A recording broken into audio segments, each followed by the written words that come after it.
Salut, c'est Julie et me voici aujourd'hui pour retrouver Samuel qui vient d'arriver dans les Landes après son périple de 9 jours.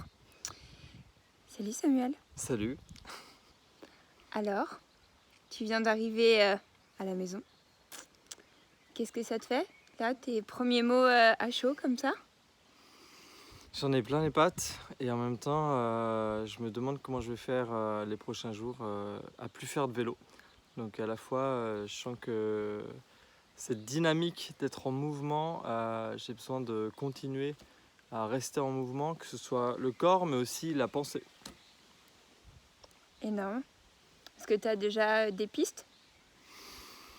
Je vais continuer de faire du vélo un peu tous les jours et après peut-être faire d'autres sports. Et surtout aussi mon idée c'est de tous les matins, j'aimerais marcher quand je me réveille avec un carnet de notes et pour noter mes idées et les pistes de réflexion que j'ai sur la thématique de trouver sa voie, devrait s'apprendre à l'école parce que c'est quand même le truc qui m'anime profondément et sur lequel je travaille actuellement. Génial. Donc tu as vraiment observé que ce voyage en vélo avait mis en mouvement ta créativité et notamment confirmé, je dirais, ton projet de ce livre. Et puis peut-être même des nouvelles pistes pour approfondir cette thématique. Ouais, en tout cas, c'est clair que ça a plus que confirmé ce projet de livre. J'avais déjà des axes d'écriture. Là, ils sont venus se renforcer par des exemples, par de la profondeur et par de l'expérience. Donc, donc il va peut-être prendre une nouvelle forme ce livre, peut-être plus la forme. Au départ, j'étais parti sur une forme en fait plutôt universitaire avec chapitre 1, petit A, petit B, petit C, etc. Un plan très précis comme ça, et je me dis que j'ai envie de peut-être partir plus sur une forme d'aventure. Je crois que ça me ferait plus chanter mon cœur. Ah, je connais bien cette phrase de chanter ton cœur. Ah ouais. Ok, génial. Donc c'est parti pour cette aventure d'écriture, C'est en ça. gros.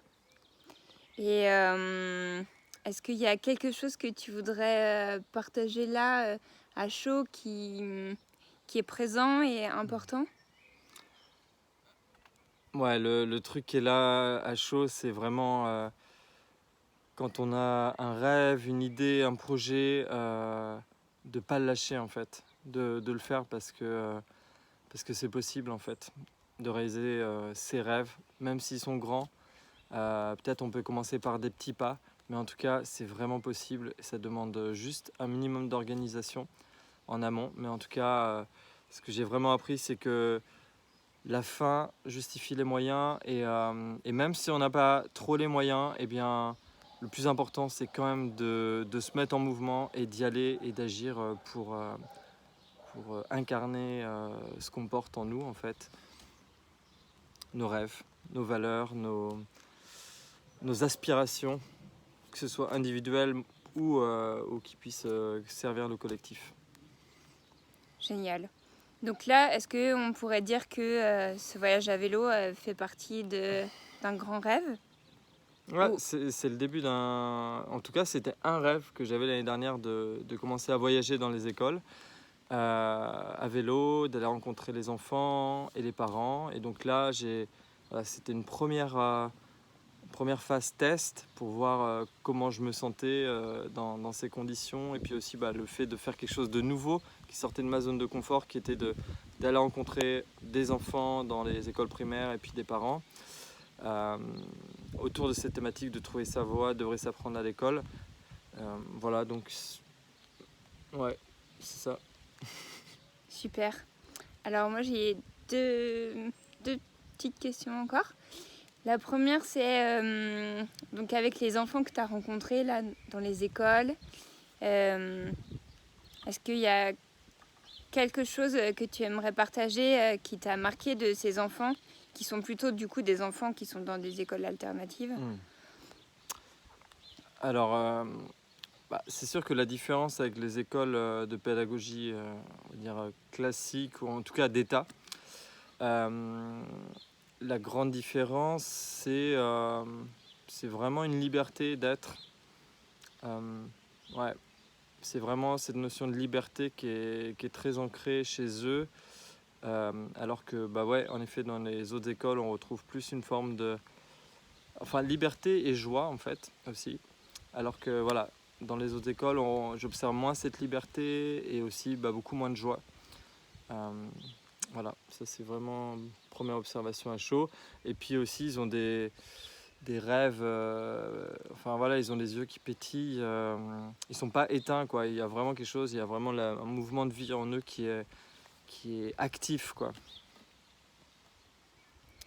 Très intéressant. Nous qui sommes... Ils sont très passionnés aussi, vraiment très très passionnés par... Ils ont tous plein de choses qu'ils aiment faire et dès qu'on leur demande « Ah, qu'est-ce que tu voudrais faire plus tard ?»« Ah ouais, mais j'aimerais faire ci, et puis ça, et puis ça. » Enfin, et voilà, ils ont plein de choses qu'ils ont envie d'expérimenter. Et voilà, c'est très vivant, quoi. Superbe, j'adore. Et est-ce qu'il y a quelque chose que tu aimerais dire aux parents? Bon, après la soirée avec les parents que j'ai faite, on a pu vraiment voir les blessures que portaient les parents et comment elles étaient projetées vers les enfants. Et c'est clair, c'est pas facile, quoi, d'être parent. Surtout de nos jours où il n'y a plus de soutien voilà, il y a beaucoup moins de soutien de la part de la famille, de l'entourage. On est seul face à l'éducation des enfants, donc c'est beaucoup plus challengeant. Et ça demande voilà, de faire un travail intérieur. Donc voilà, ce que j'ai envie de dire aux parents, le message c'est n'hésitez pas quand vous voyez que vous êtes en difficulté, que vous avez trop de colère ou trop de tristesse, des émotions comme celle-là, qui sont des indicateurs importants, qui sont là pour vous dire mais ok, c'est le moment d'aller peut-être faire un travail sur moi, d'aller me faire accompagner ou d'aller en parler avec d'autres personnes pour voir qu'est-ce que mon enfant me revoit. Parce que quelque chose pour moi qui est vraiment fondamental à ne pas oublier, c'est qu'un enfant, c'est un miroir puissance 100 voire 1000 de nos blessures intérieures, de nos zones d'ombre, et que juste il nous invite, en fait, nos enfants, à aller voir ça. Et si on n'est pas prêt à le voir, en effet, du coup, on va projeter sur notre enfant notre peine, notre souffrance, notre zone d'ombre. Et alors que les enfants, ils n'ont rien demandé, en fait. Ils sont juste là pour nous renvoyer et en fait nous aider à évoluer. Donc d'intégrer ça, pour moi, c'est vraiment le message principal que j'ai envie de donner aux parents. Après, je ne suis pas encore parent, donc bientôt je le serai, mais enfin j'espère. Mais en tout cas, j'ai observé ça chez tous les parents, vraiment, que les parents qui commençaient un travail intérieur faisaient beaucoup moins, en tout cas, de projections sur leurs enfants, et du coup, il y avait moins de souffrance et les relations, du coup, étaient beaucoup plus fluides, harmonieuses et pacifiées. Super. Alors du coup, vous pouvez retrouver toute l'aventure de Samuel sur sa page Facebook. Voilà, et je vais la publier aussi prochainement sur mon blog, sur l'art de trouver sa voie, tout attaché, l'artdetrouversavoie.fr. Ok, tu réécris tout ça dans le texte ou les commentaires? C'est ça. Génial. Et merci Samuel. Merci Julie. Et puis voilà un petit tour de ton bac pour bien confirmer que tu viens d'arriver à la maison. J'ai commencé avec la chaleur et je termine avec la fraîcheur, couvert avec la doudoune. Voilà, je suis parti à 35 degrés, je reviens à 15 degrés, mais voilà, c'est parfait. C'est juste trop bien.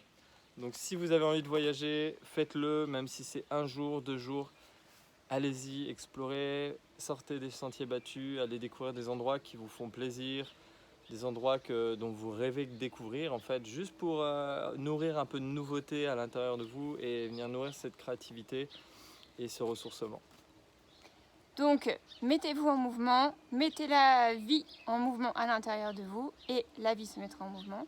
Soyez vivants, prenez soin du vivant et nous, on aura bientôt des projets communs à vous partager. Et bonne journée, belle vie, Bye bye. rêvez bien et à bientôt.